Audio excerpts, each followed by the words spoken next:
Hey everyone, it's Theresa at Prairie Road Organic Seed, and I wanted to show you a resource that I developed for figuring out when is the right time to start the seeds you want to start and when to plan ahead to seed directly into the garden.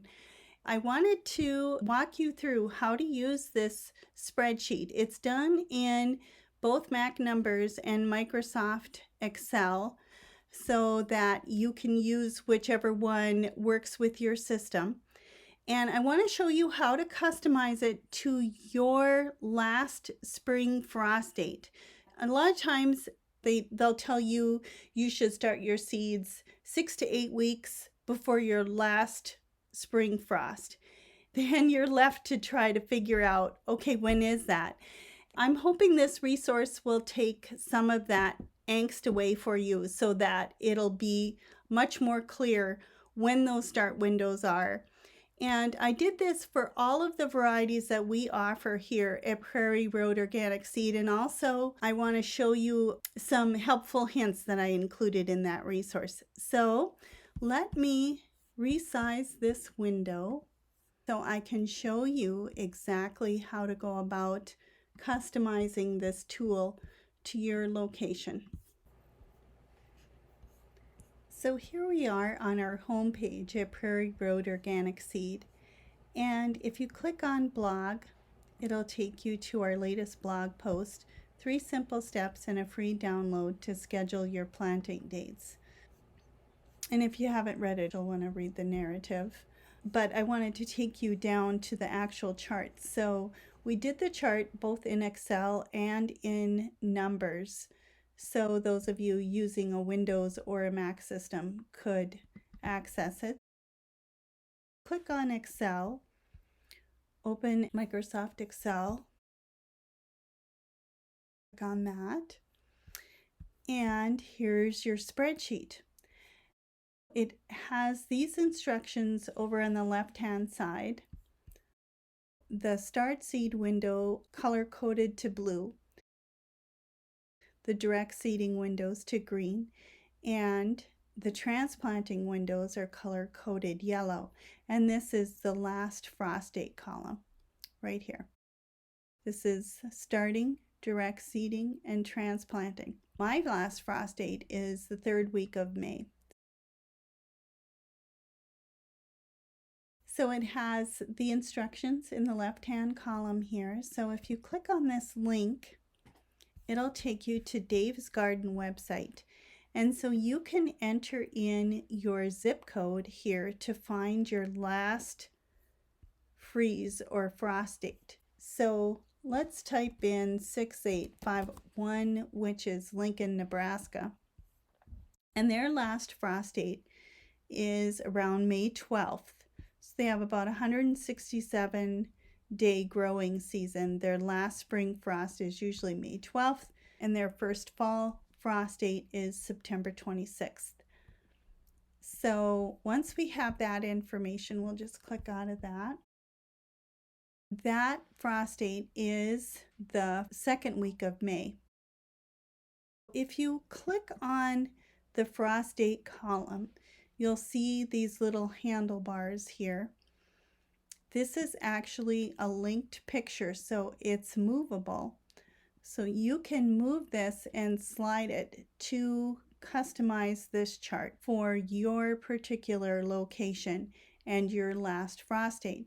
So if we move this to the left from the 3rd week of May to the 2nd week of May, you can see it moves all of these windows at the same time.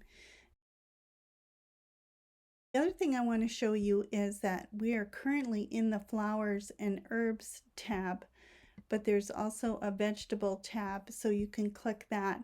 And again, this is also movable, so you can move it on both spreadsheets. So that's the way to customize this Excel spreadsheet. Let's go back to the blog post and take a look at the Numbers spreadsheet. So if you click on that, open it with Numbers. Here's our spreadsheet. So again, it has the instructions over here. You can click on the link and find your last frost date. And if you click on the frost date column, you'll see that it again highlights, this time, a table rather than a linked picture. You could pull this table completely off the top of this other table, but you can again move it to customize your last frost date. Move it to the first week of June, or with Lincoln, Nebraska, the second week of May. So you can move it and customize it to whatever your frost date is. The other thing I wanted to show you is that when you go to print this, I had one customer email me and say that her charts were printing out microscopic. And yes, if you want to print this out, you will want to click on this table, and you don't need this information. Once you've played around with this tool, you'll know how to use it. So just click on the table and just hit delete. And that way, when you go to print this, it will print in a reasonable size. So we'll just go File, Print here.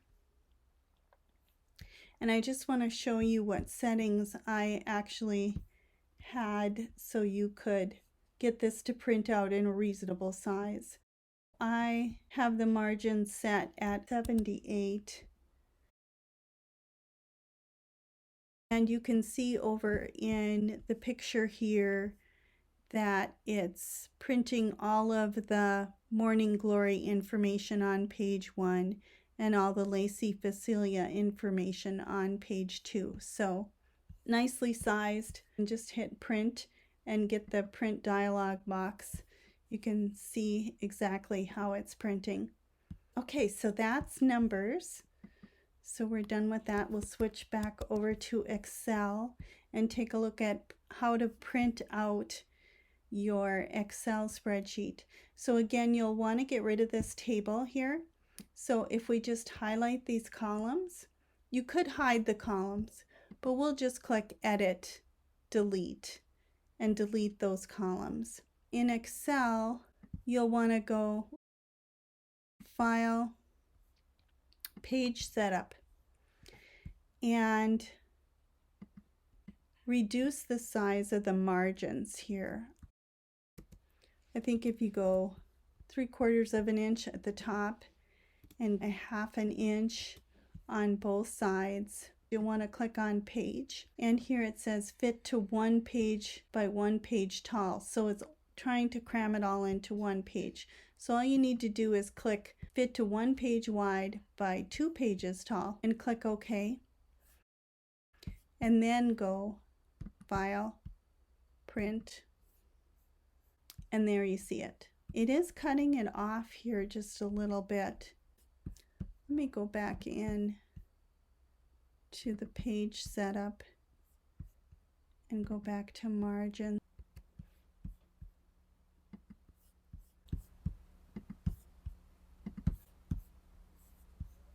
There we go, 0.86.